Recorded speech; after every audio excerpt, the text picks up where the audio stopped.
Welcome back to the Lowdown on Physics. This is screencast number 6 on a series on VCE Unit 3 motion. Today we'll be looking at the conservation of linear momentum.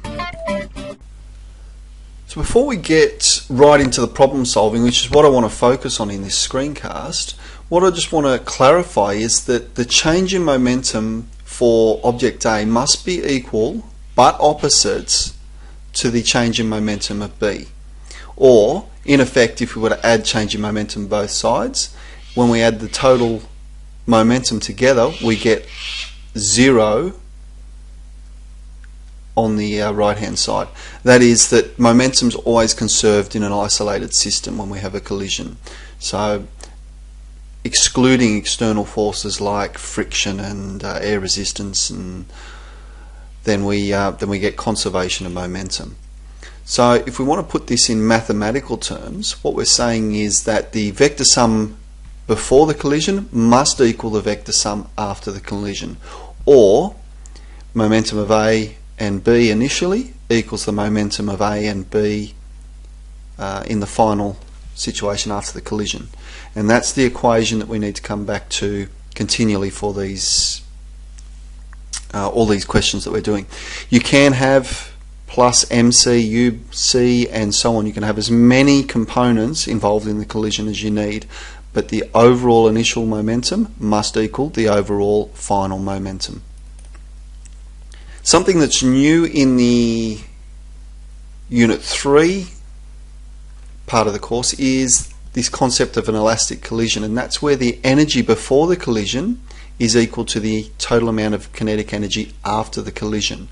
Now, the common mistake that people make here is that they then, when they're asked about whether it's elastic or not, they find all of the initial momentum and they find the final momentum and say, yeah, it's the same, therefore it's elastic. Of course it's the same. Momentum's always conserved, but you need to make sure you're using the kinetic energy formula. Add up all of the kinetic energy components before, and if they equal all of the kinetic energy components after, then it is an elastic collision.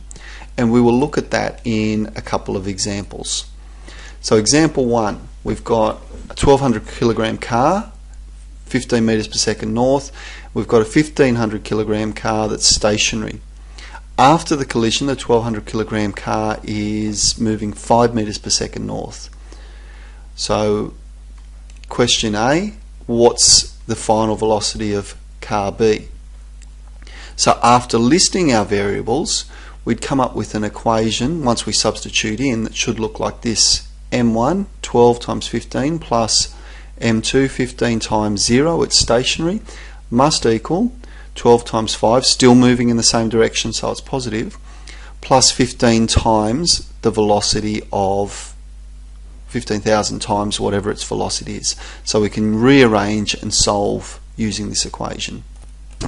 So when we rearrange it, we have the initial momentum of car A minus the final momentum of car A. We've moved that to the left hand side. Then we've got to divide by the mass, and when we do that we get an answer of 8 meters per second. It's positive, so it's also moving in the north direction. Part B asks us to determine if the collision is elastic. To do this, we need to look at the initial kinetic energy and then compare that to the final kinetic energy. The initial kinetic energy is a half times 1200 times 15 squared. The other one was stationary.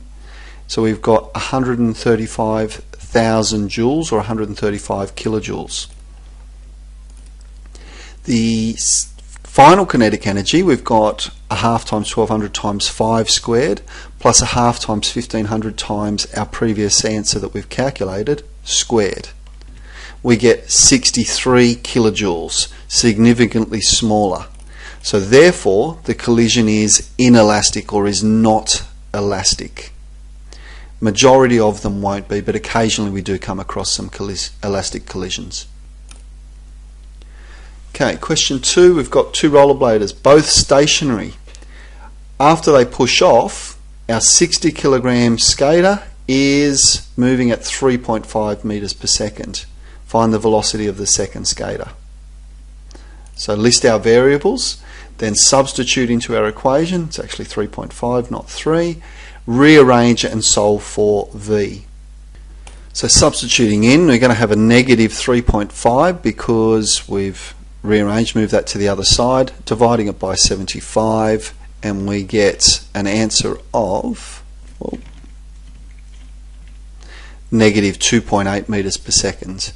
Sounds very reasonable. It's going in the opposite direction, so it should be negative. The mass is greater, so it should be a little bit less than the velocity that the lighter skater is moving at.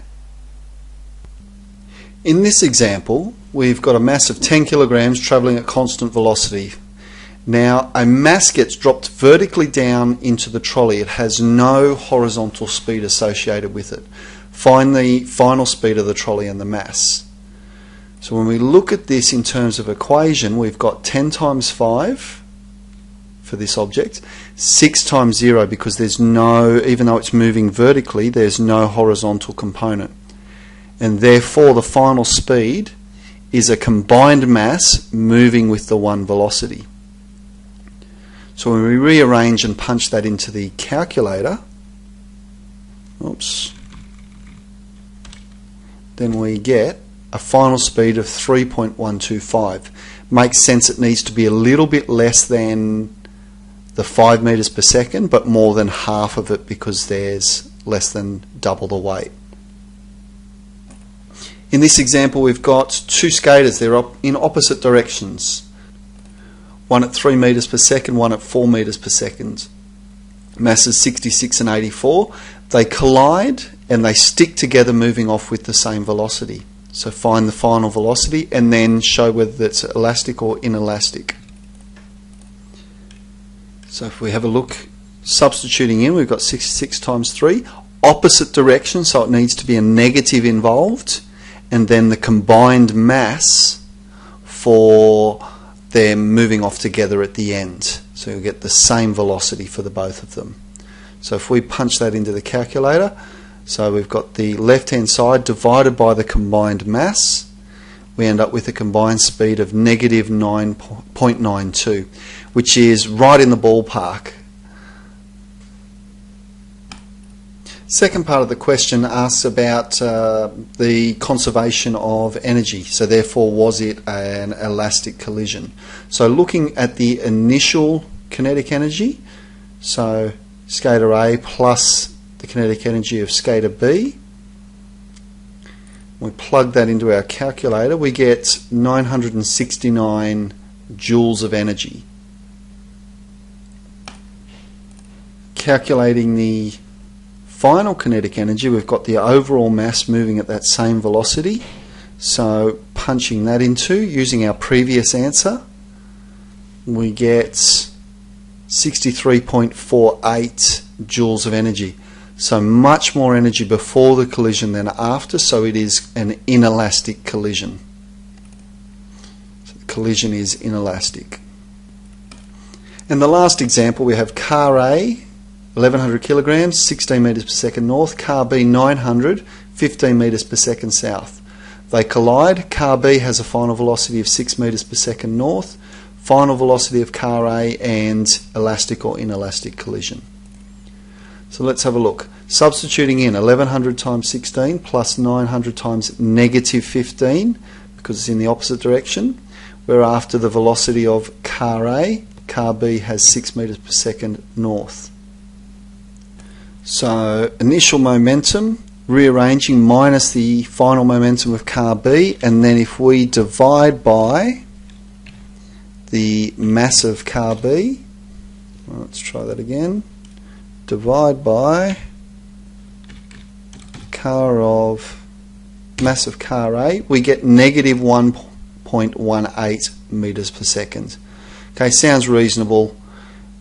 A massive reduction in velocity here, which means there'll be a small reduction over here.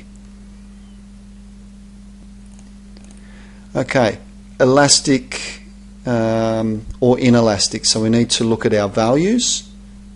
So punching that in, we'll do a calculation, but before we even get there, with a velocity of 6 and a velocity of 1.18 versus 16 and 15, it's pretty obvious that this will be an inelastic collision. So that's what we're expecting. So punching that in, and we get 242 kilojoules. Okay, for the final, we'll punch those values in and compare.